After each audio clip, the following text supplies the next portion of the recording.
And these are called the diseases of the heart. These are the spiritual diseases of the heart. Now these diseases are divided into two. There are two types of diseases. The first are called Shubahat. And these are diseases that relate to the understanding. So for instance, if somebody is fearful of their provision from Allah subhanahu wa ta'ala, if they're afraid that they won't get their food for the day or their provision, this is a disease of the heart, because a sound heart has trust. A sound heart actually trusts in Allah subhanahu wa ta'ala. And a sick heart has doubt. So the sound heart trusts in Allah subhanahu wa ta'ala absolutely. And this is why the heart does not worry. The heart, it's the nafs, it's the ego of the human being, it's shaitan, it's the caprice, the hawa, and dunya, the love of this ephemeral world, that all lead to this state of fear, of anxiety.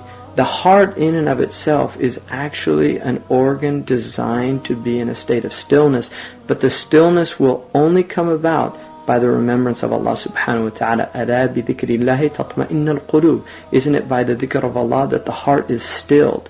That this is what the heart wants. It wants to remember Allah subhanahu wa ta'ala. And when Allah is not remembered, when human beings forget Allah subhanahu wa ta'ala, then what happens is the heart goes into a state of agitation. It goes into a state of turmoil, and it gets diseased because it's not being fed.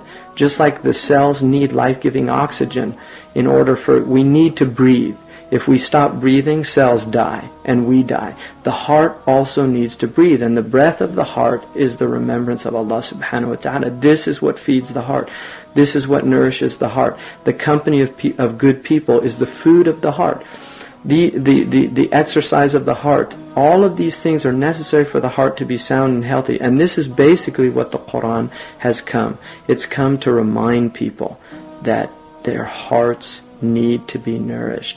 And this is why Allah subhanahu wa ta'ala tells us that the human being that will be in a good state in the next world is the one who brings a sound heart.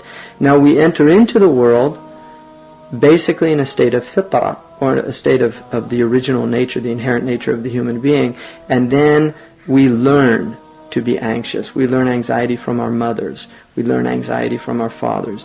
We learn anxiety from our society. All of these things, and this is why the human being is created in a state of anxiety. That the human being is literally created. The Quran says that we're created in a state of hala. And this state of hala, which is anxiety, is the one group of people that are removed from this state are illa al-musallin, the people who are people of prayer. They're people of prayer. And this prayer is not the prayer of 5 times a day, but there are people who are alladhina hum fi salatihim da'imun. They're always in a state of prayer. They're always in a state of connection with Allah subhanahu wa ta'ala. And this is the highest station. This is the station of people who do not, neither buying nor commerce diverts them from the remembrance of Allah subhanahu wa ta'ala. They're the ones who remember Allah standing, sitting, and reclining on their sides. These are the people who are not the people of ghafla. They're not the people of heedlessness. So this first type of disease, these are called shubuhat.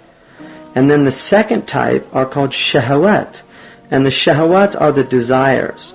They're the base desires of the self. For instance, food, sex. These are shahawat. These are appetites. And these are also diseases when they're out of proportion to their natural state. And basically what we have in Islam is we have a method or a means by which our hearts can become sound. They can become safe again. The Prophet ﷺ, they said that the dhikr that he did more than any other dhikr was Ya muqallib al-qulub, thabbit qalbi ala dinika. O turner over of the hearts, make my heart firm on your deen. And so this is basically what Muslims have to be reminded of.